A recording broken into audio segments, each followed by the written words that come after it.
تو اہل یہود جو ہے وہ اونٹنی کا دودھ نہیں پیتے، اونٹ کا گوشت نہیں کھاتے، تو مسلمانوں میں فرض نہیں ہے اونٹنی کا دودھ پینا۔ ہمارے ہاں ہمارے خطے میں تو ویسے ہی رواج نہیں ہے، گائے یا بھینس کا دودھ پیتے۔ ہو سکتا ہے میں یہاں ہاتھ کھڑے کروں کہ کون کون ہے جس نے اونٹ کا دودھ پیا، تو بہت سارے لوگ ہیں ہم نے کبھی نہیں پیا اونٹنی کا دودھ، اونٹ کا گوشت کبھی نہیں، کا رواج نہیں ہے۔ لیکن وہ لوگ کہتے ہیں کہ چونکہ ہم اس مذہب سے اس طرف آئے تھے، یہودی مذہب چھوڑ کے، تو وہاں چونکہ منع تھا تو طبیعت میں تھوڑی سی ناپسندیدگی تھی اونٹ کے گوشت کے تعلق سے، اونٹنی کے دودھ کے تعلق سے۔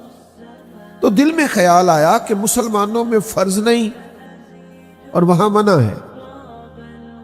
زیادہ غور کریں نوجوان میں کیا کہہ رہے، مسلمانوں کے ہاں ضروری نہیں، آپ نے کبھی نہیں سنا ہوگا کہ واجب ہے اونٹنی کا دودھ پینا یا فرض ہے اونٹ کا گوشت کھانا، یہاں ضروری نہیں وہاں منع ہے۔ تو دل میں خیال آیا کہ تھوڑا سا چلو اس مذہب کی بھی رعایت ہو جائے گی، تو ہم نے ارادہ کیا کہ اونٹنی کا دودھ نہیں پینا، اونٹ کا گوشت نہیں کھانا۔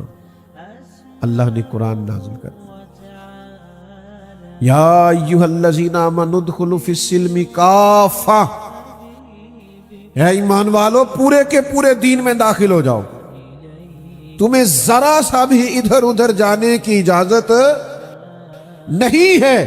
یہ کیا بات ہوئی کہ تھوڑا سا یہ بھی اور تھوڑا سا وہ بھی، تھوڑا سا برادری بھی، تھوڑا سا قبیلہ بھی، تھوڑی سی دنیا داری بھی؟ نا غلام فریدہ میں ساری تیری، ساری تیری، آپ کو مکمل اس طرف جانا ہے۔ یہ نہیں ہو سکتا کہ آپ کہیں کہ ٹھیک ہے میں محفل ہوں تو چلو ٹھیک ہے، وہاں بھی ہلکی سی صدارت کار آتے ہیں اور وہاں معاذ اللہ تعالیٰ ناچ گانے کا اور غیر شرعی کاموں کا پروگرام ہوا تو دوڑ کے میں ادھر سے بھی چکر لگاؤں، تو یہ بات درست نہیں ہے۔ ان کو بھی سمجھائیے کہ یہ کام درست نہیں ہے۔ تو ذکر رسالت معاب کرنا ہے تو پھر ہر جگہ کرنا ہے، پھر ہر مقام پہ کرنا ہے، پھر شادی والے دن بھی کرنا ہے، پھر ولیمے والے دن بھی کرنا ہے۔ اور پھر یہ تو نہیں نہ ہونا چاہیے کہ دکھوں کا رشتہ رب رسول سے چھوڑ دیں گے۔ سٹیج والے تو موبائل نہ چلائیں کم از کم، اللہ تعالیٰ جزائے خیر دے۔ ہم جب جانوروں پر رحم کی بات کرتے ہیں تو ہم کہتے ہیں بیچارہ بے زبان ہے، یعنی اپنا درد، اپنا دکھ، اپنی تکلیف بتا نہیں سکتا۔ زبان بڑی نعمت ہے کہ آپ اپنا ما فی الضمیر کہہ سکتے ہیں، دل کی بات بتا سکتے ہیں، اپنے دکھ کا اظہار کر سکتے ہیں، لیکن زبان کی نعمت کا بھی صحیح استعمال کرنا بڑا ضروری ہے۔ اگر اسی کا غلط استعمال کر لیا جائے تو یہ زبان ہی بعض اوقات بہت سارے مسائل کا سبب بن جاتی ہے۔ مشکات شریف میں حدیث ہے، نبی کریم صلی اللہ تعالی علیہ وسلم بیان فرماتے ہیں کہ تم کبھی کبھی بات کرتے کرتے ایسا جملہ بولتے ہو تمہیں پتہ بھی نہیں ہوتا اور اللہ تمہارے لیے جنت کا فیصلہ فرما دیتا ہو، اور تم بات کرتے کرتے کبھی کبھی ایسا جملہ کہتے ہو تمہارے علم میں بھی نہیں ہوتا، تمہاری توجہ بھی نہیں ہوتی، اور اللہ تمہارے لیے جہنم کا فیصلہ کر دیتا۔ معاذ اللہ۔ سوچ کر بولنا چاہیے، صحیح بات کرنی چاہیے، شر سے، غیبت سے، فتنے سے، بری بات سے اور طعنہ زنی سے اپنی زبان کو محفوظ رکھنا چاہیے۔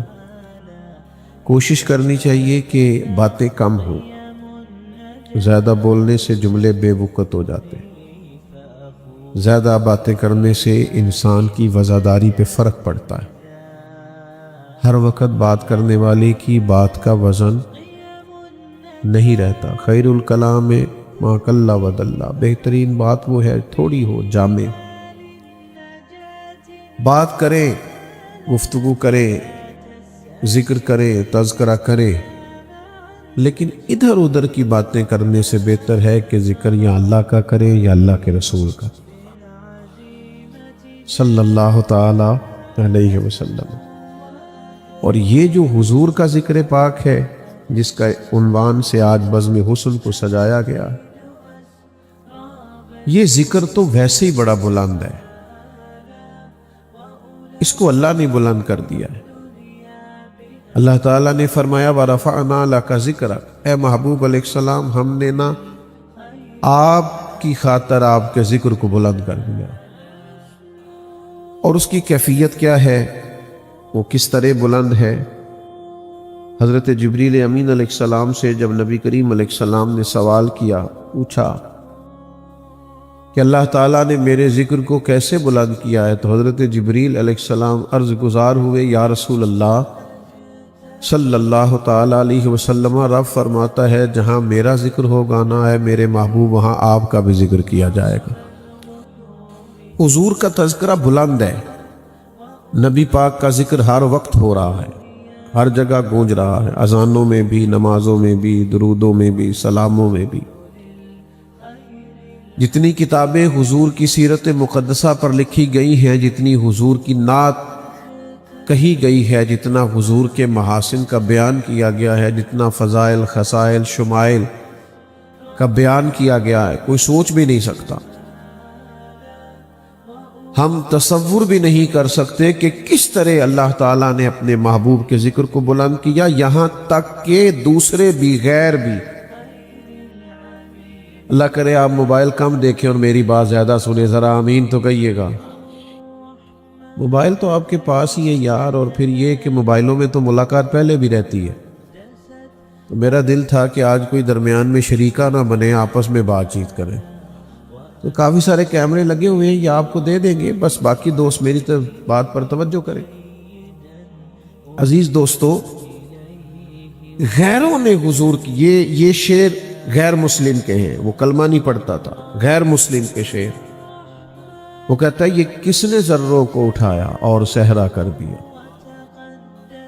یہ کس نے قطروں کو ملایا اور دریا کر دیا، یہ بھلا کس کی حکمت نے یتیموں کو کیا در یتیم اور غلاموں کو دنیا بھر کا مولا کر دیا۔ تو غیروں نے مناقب کہے، نعت کہی، ذکر کیا، تذکرے کیے۔ ایک صدر گزرا ہے امریکہ کا، تو وہ جیسے ہی برسر اقتدار آیا، لوگوں نے اس سے پوچھا کہ ہر آدمی کوئی نہ کوئی ویژن بیان کرتا ہے، تمہارا بھی کوئی ویژن ہوگا؟ ہر آدمی کسی نہ کسی پالیسی کے تحت اپنے ملک کو چلاتا ہے، تو کوئی تمہاری بھی پالیسی ہوگی۔ وہ سیاہ فام صدر تھا، اسے کالا کہہ کے پکارا جاتا تھا، بہت لمبا عرصہ نہیں گزرا اسے رخصت ہوئے صدارت کے عہدے سے۔ اس سے لوگوں نے پوچھا کہ بھائی تم کس طرح اپنے ملک کو چلاؤ گے؟ تو کہنے لگا میرے پاس نا مسلمانوں کے نبی صلی اللہ تعالیٰ علیہ وسلم کا ایک فرمان پہنچا ہے، اور وہ میری پالیسی ہے، اور وہی میری زندگی کی، نجی زندگی کی بھی وہی پالیسی ہے، اجتماعی زندگی میں بھی میرا وہی دستور ہے، اور میں اسی کے تحت سارے نظم کو لے کے چلوں گا۔ تو لوگوں نے کہا وہ کیا؟ کہنے لگا نبی رحمت صلی اللہ علیہ وسلم نے فرمایا مومن وہ ہے جو اپنے لیے پسند کرے وہی اپنے بھائی کے لیے بھی پسند کرے۔ بس میں کوشش کروں گا کہ وہ چیز جو ٹھیک نہیں ہے میری نظر میں وہ کسی اور تک نہ جائے، وہ قانون نہ بنے جو میں اپنے لیے درست نہیں سمجھتا، تو دوسروں کے لیے بھی میں اس قانون کو مرتب۔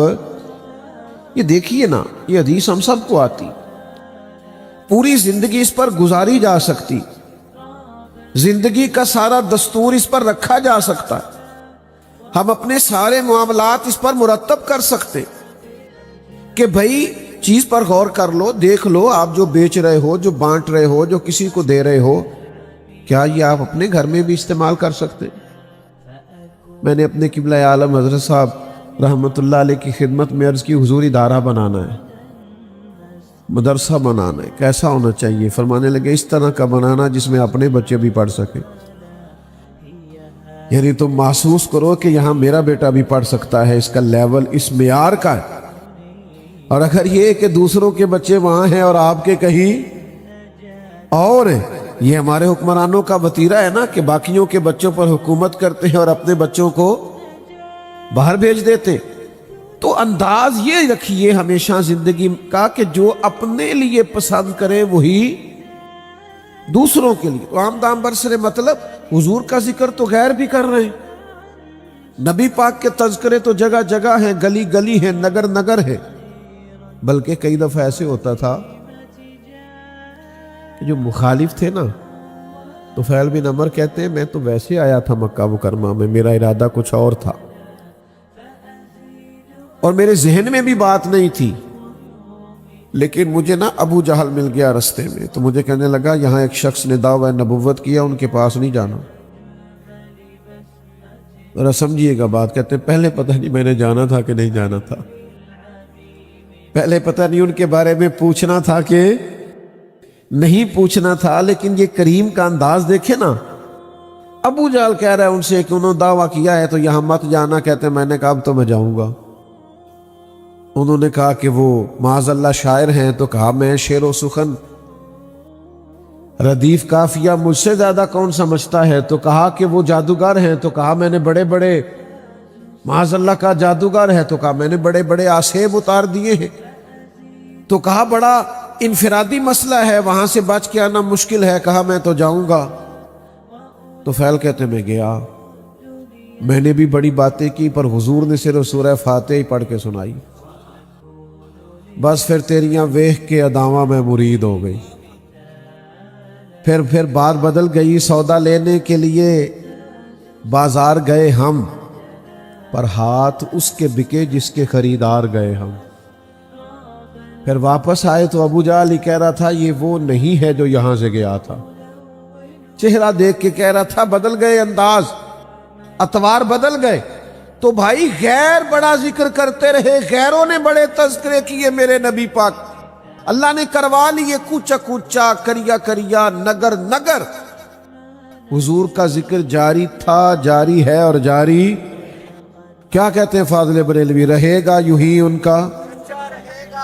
پریشان ہیں آپ کسی بات پہ؟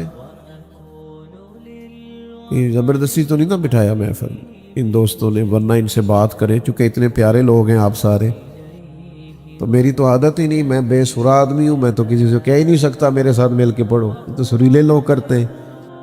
چلو اتنا تو آپ کہہ سکتے ہیں نا کہ رہے گا یوں ہی ان کا، او ماشاءاللہ، رہے گا یوں ہی ان کا، پڑے خاک ہو جائیں جل جانے والے، تو ہمیشہ رہے گا حضور کا ذکر پاک، ہمیشہ رہے گا۔ بلکہ ایک سکھ شاعر تھا، اس کو کسی نے تانا دیا، اس سے کسی نے کہا کہ تم مسلمان ہو کہ حضور کی نعت کہتے ہو، تم غیر مسلم ہو کہ حضور کی نعت کہتے ہو، اور اگر کہتے ہو تو پھر مسلمان ہو جاؤ۔ تو وہ کہنے لگا یار تم مجھ پر پابندی کیوں لگاتے ہو کہ میں غیر مسلم ہوں تو حضور کی نعت نہیں کہہ سکتا۔ وہ کہنے لگا ہو جائے عشق کسی سے کوئی چارہ تو نہیں، ہو جائے عشق کسی سے کوئی چارہ تو نہیں، اور صرف مسلم کا محمد پہ اجارہ تو نہیں، وہ تو عالمین کی رحمت ہے، تو ہو گیا بس، پیار کیا کیا جا سکتا ہے۔ تو جو عرض کرنا چاہتا ہوں، جو سمجھانا چاہتا ہوں کہ نبی پاک کا ذکر جگہ جگہ ہے، نگر نگر ہے، گلی گلی ہے، ہر مقام پہ ہو رہا ہے اور ہوتا رہے گا۔ بس ہمیں ہمارے امام نے یہ مقصد دیا ہے کہ تم نے بھولنا نہیں، تم نے بھولنا نہیں۔ حضور کب تک کرنا ہے؟ تو فاضل بریلوی کہتے ہیں حشر تک ڈالیں گے پیدائش مولا کی دھوم، اور مثل فارس نجد کے کلے گراتے جائیں، خاک ہو جائیں عدو جل کر مگر ہم تو رضا، دم میں جب تک دم ہے۔ اللہ کرے آپ کو سمجھ آئے، یہ شعر نہیں ہے، یہ مقصد حیات ہے، یہ فقط شعر کا مصرع نہیں ہے، یہ کسی شخص کا ولولہ ہے، کسی کا جذبہ ہے، کسی کا دستور حیات، کسی کا منشور ہے کہ ہم کریں گے کیا۔ کہتے خاک ہو جائیں عدو جل کر مگر ہم تو رضا، دم میں جب تک دم ہے ذکر ان کا سناتے جائیں گے۔ یہ ہم نے مقصد بنا لیا، اور یہ کیوں بنایا ہے وہ بھی بتاتے ہیں۔ وہ کہتے ہیں جو نہ بھولا ہم غریبوں کو رضا، پھر ذکر اس کا اپنی عادت کیجئے، جب انہوں نے ہمیں نہیں بھلایا تو ہمیں بھی ہر وقت محبوب کا ذکر کرنا چاہیے اور کرتے ہیں ہم حضور کا ذکر، پر محفل میں مجھے معاف کیجئے گا، کل خانی میں کرتے، جنازوں میں کرتے، اللہ ماشاءاللہ، تکلیف سے بات کر رہا ہوں، چیلم پہ کر۔ یہ بچے کی مہندی والے دن حضور کا ذکر کیوں نہیں یاد آتا؟ پھر غلام رسول نہیں، میں تو صرف اس بندے کو دیندار مانتا ہوں جس کے گھر میں شادی ہو تو پتہ چلے کتنا دیندار ہے۔ محفل میں تو سارے دیندار ہیں، جنازے میں سارے دیندار ہیں۔ دین کا پتہ تب چلے گا جب تو بیٹی اور بیٹے کا بیاہ کرے گا، پھر تو کتنا ذکر رسالت مآب صلی اللہ علیہ وسلم کا خیال کرتا ہے، پھر تو کہاں تک شریعت کی پاسداری کرتا ہے، کہاں تک لحاظ کرتا ہے تو دینی تعلیمات کا، پھر سمجھ آئے گی تو کتنا دیندار ہے۔ لیکن اس دن کہتے ہیں میرا بیٹا نہیں مانتا، میرا فلانا نہیں مانتا، میں بچوں کے ہاتھوں مجبور ہوں۔ یہ بہانے کسی اور کو سنانا، یہ بہانے، بچوں کو منانا ہو تو کوئی مشکل کام ہے۔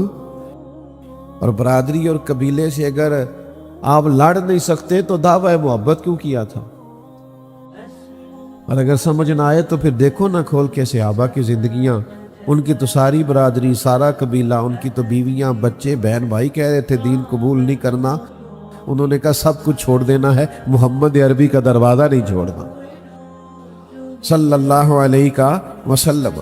لیکن وہ محفل میں ادھار ٹوپی لے کے آ جانا کسی سے، اور جناب بڑا زبردست دیندار بن جانا، اور اس کے بعد ساری مرضی کے کام کرنا، تو یہ بھائی آدھے تیتر آدھے بٹیر بننے سے کام نہیں چلتا۔ یا ایھا الذین آمنوا ادخلوا فی السلم کافہ، اے ایمان والو پورے کے پورے دین میں داخل ہو جاؤ۔ آدھے تیتر آدھے بٹیر بننے سے گزارا۔ وہ میں تو کئی دفعہ نا، وہ جو بڑے ہوتے ہیں نا ہمارے اسٹیجوں پہ، نقیب، خطیب، نعت خواں، ان سے بھی گزارش کرتا رہتا ہوں کہ بھائی آپ فل ٹائم دیندار بنے۔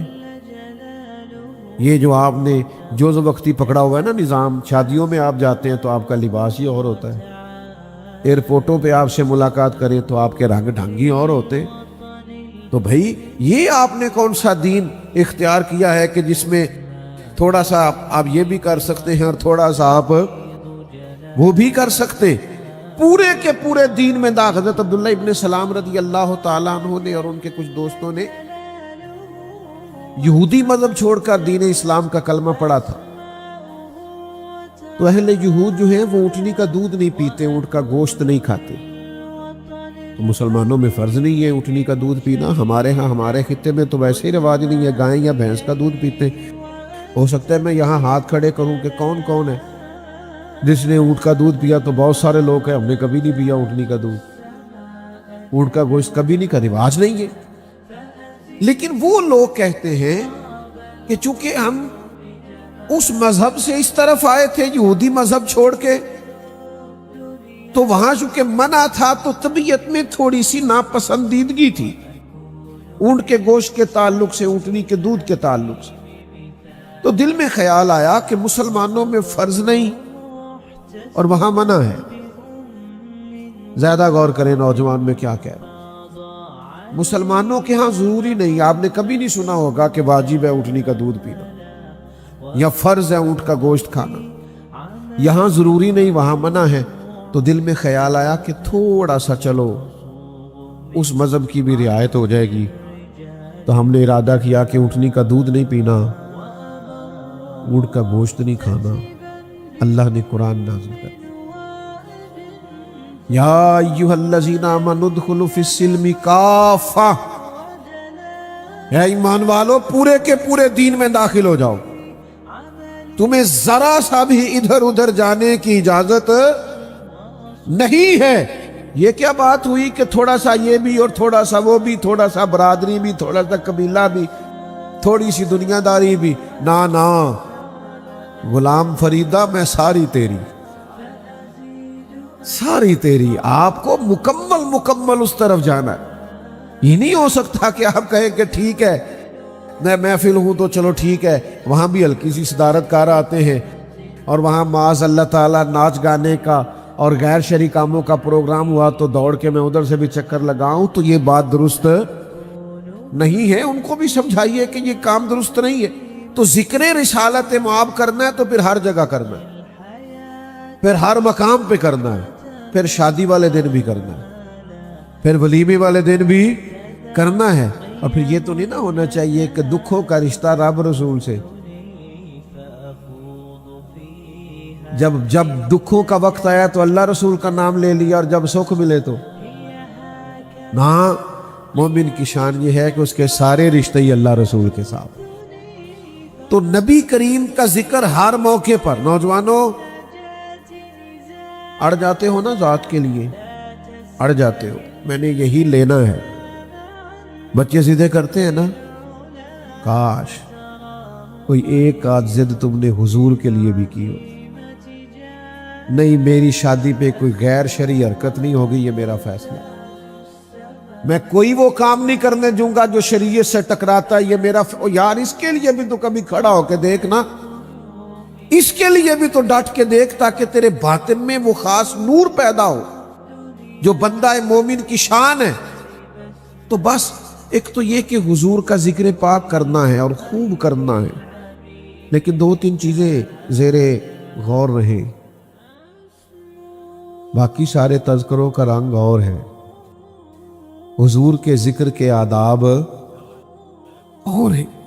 اس ادب کا خاص خیال رکھنا، تھوڑا سا نا خاص قسم کا ذوق ہو حضور کے ادب کا، خاص قسم کا دیکھیں کسی حدیث میں نہیں آیا، کئی حکم نہیں نبی پاک علیہ السلام کا کہ میری حدیث لکھو تو پہلے غسل کرو، کپڑوں کو خوشبو لگاؤ، 2 رکعت نماز نفل پڑھو، کہیں لکھا۔ لیکن امام بخاری رحمۃ اللہ علیہ نے جب بھی حضور کی کوئی حدیث لکھی ہے تو ہم بھی بہت ساری حدیثیں بیان کرتے ہیں تو ایک وضو سے ہی ہو جاتی ہے، لیکن امام بخاری نے ہر حدیث سے پہلے وضو کیا، ہر حدیث سے پہلے خوشبو لگائی ہے، ہر حدیث بیان کرنے سے قبل 2 رکعتیں نماز پڑھی ہے، اس لیے کہ ذکر عام نہیں، مدینے والے کا ذکر ہونے لگا، یہ رسول کریم کی بات ہونے لگی، یہ نبی پاک کے تذکار جمیلہ چھڑنے لگے۔ انہوں نے ہر موقع سے پہلے اپنے آپ کو اس ترتیب سے تیار کیا جو ادب کا تقاضا ہے، محبت کا تقاضا ہے، شوق کا تقاضا ہے، وارفتگی کا تقاضا ہے۔ پھر قابل غور بات یہ ہے، میں کہہ چکا ہوں کہیں تاکید نہیں آئی، لیکن کسی شخص نے مزہ لینا ہو نا، کسی بات کا سرور حاصل کرنا ہو تو یہ اس کی اپنے نیت اور ارادے پہ ڈیپینڈ کرتا ہے۔ کچھ لوگ کسی سے ملنے جاتے ہیں تو اٹھ کے چلے جاتے ہیں، اور کچھ کسی سے ملنے جاتے ہیں تو سارے آداب کا خیال کر کے جاتے ہیں۔ وہ سارے آداب کا جو خیال کر کے جاتا ہے اس کا کشکول بڑا سیدھا ہوتا ہے، وہ فیض سے کشکول بھر کے لوٹتا ہے۔ پیالہ تو سیدھا ہونا چاہیے نا کچھ لینے کے لیے۔ تو یہی بات سمجھ لیں اور اس کو یاد کر لیں کہ حضور کا ذکر پاک تھوڑا انفرادی ہے۔ ہمارے اسٹیجوں پہ بعض اوقات بڑی بھاگ دوڑ ہوتی ہے حضور کے ذکر پاک کے لیے۔ میں تو خیر کمزور آدمی ہوں تو کئی دفعہ ڈر جاتا ہوں، وہ جب نقیب بھاگ کے ادھر چلا جاتا ہے نا، پھر بھاگ کے ادھر چلا جاتا ہے، انہوں پوچھئے کی اور لگا، کہتا میں جملہ دین لگا۔ تو جملہ دین لگا کہ بم جلان لگے تو کر دے جو بات کرنی ہے ختم۔ اور پھر تو نے کتنی دفعہ کہا ہے اپنی نقابت میں اور خطابت میں کہ سارا قرآن حضور کا ذکر ہے، تو پڑھنا چاہ رہا تھے۔ پھر آپ یہ مہذب اسٹیج ہے، اس کو آپ اس کے آداب کا خیال کریں۔ یہ کوئی ایسا نہیں ہے کہ آپ کی جو طبیعت میں ہے اور جس طرح کا آپ کا مزاج آیا آپ اس طرح کا کریں۔ اس ذکر کے تقاضے اور ہیں، اس ذکر پاک کا انداز تھوڑا اور ہے۔ یہاں آپ کو بہت زیادہ سمٹ کے، بہت زیادہ اے پائے نظر ہوش میں آ، کوے نبی ہے، آنکھوں سے بھی چلنا یہاں بے ادبی ہے۔ جملے دھلے ہوئے ہوں، لفظ باوضو ہو، بات کرنے میں قرار ہو، کہنے والا مؤدب ہو، سننے والا ادب سے بیٹھا ہو، یہ ساری کیفیات سے سرشار جب ذکر ہوگا تو پھر ذکر رسالت مآب کی لذت اور روحانیت حاصل ہوگی۔ امام مالک رحمۃ اللہ علیہ کے دروازے پہ دستک ہوتی تھی، بہت بڑے فقیہ تھے، مجتہد تھے، امت ایک بہت بڑی تعداد ان کی تقلید کرتی ہے، تو امام صاحب کے دروازے پہ دستک ہوتی تو پوچھتے کون آیا ہے؟ تو عرض کی حضور ایک سائل ہے، سوال کرنا چاہتا ہے، دین کے بارے میں کچھ پوچھنا چاہتا ہے۔ تو آپ فرماتے اس سے پوچھو، کوئی فقہ کا مسئلہ پوچھنا ہے یا حدیث پاک؟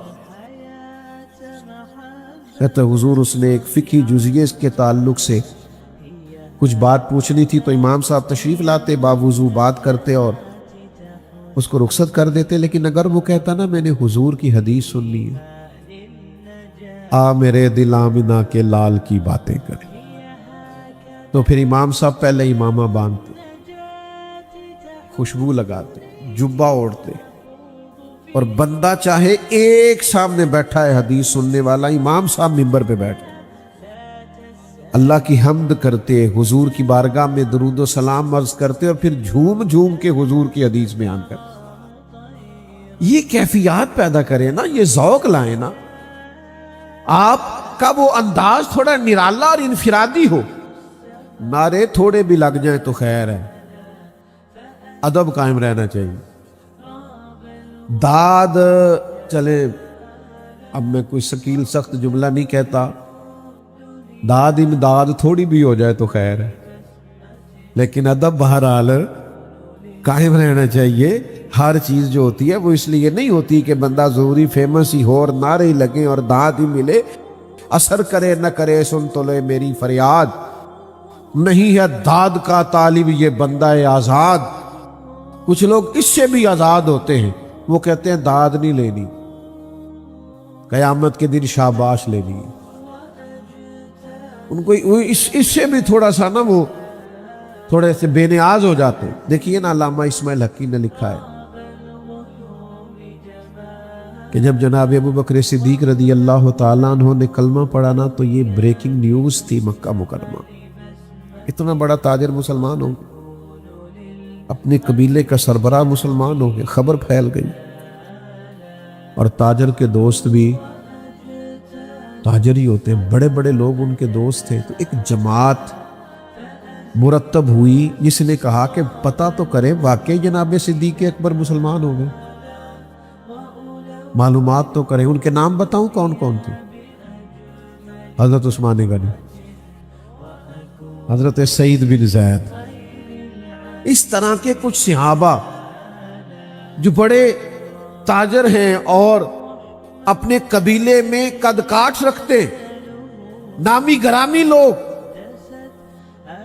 انہوں نے کہا کہ یار یہ خبر پھیل گئی ہے کہ جناب صدیق اکبر اور بڑے دھیمے ہیں، بڑی بہترین رائے رکھنے والے، سوچ سمجھ کر فیصلہ کرنے والے ہیں، اور ایک بہترین تاجر ہیں۔ اور تاجر جو ہوتے ہیں وہ گھاٹے کا سودا کرتے نہیں، سوچ سمجھ کے چلتے ہیں۔ تو جناب صدیق اکبر مسلمان ہو گئے تو معلومات تو کریں۔ تو وہ سارے جمع ہو کے جناب صدیق اکبر کے پاس آئے۔ ادھر دیکھنا نوجوانوں میری طرف، نے آ کے کہا ابو بکر سنا مسلمان ہو گئے آپ؟ فرمایا یہ کوئی سادہ سا سوال تو نہیں نا، بیٹھو دیتے ہیں جواب، یہ کوئی عام سی بات تو نہیں نا، یہ بس وہ جملہ تو نہیں نا کہ ہاں کہہ دی یا نہ کہہ دی اور بات ختم ہو گئی۔ فرمایا بیٹھو کرتے ہیں بات۔ جناب صدیق اکبر رضی اللہ تعالیٰ عنہ نے ان کو بٹھا لیا، پھر اس شوق سے حضور کا ذکر کیا، میری طرف دیکھیے گا، اس محبت سے نبی پاک کا تذکرہ چھیڑا۔ کچھ لوگ بات کرتے ہیں تو ان کا پورا لب و لہجہ اس پہ محو ہو جاتا ہے، ان کی آنکھیں بھی بولتی ہیں، ان کی روح بھی اس میں اتر جاتی ہے۔ وہ بات کرتے ہیں تو وہ پوری لذت اور پورا کیف اور پورا سرور، یعنی ایک ایک حرف سجن دے نالا سانو دستا وانگ قرآن یہ سورت یار دی ویندیاں رہنا، اے سب عملاں دی جان ਸੱਜਣਾ ਸਾਡਾ ਦੀਨ ਕੀ ਪੁੱਛਣਾ, ਸਾਡਾ ਇਹੋ ਹੀ ਦੀਨ ਈਮਾਨ ਹੈ।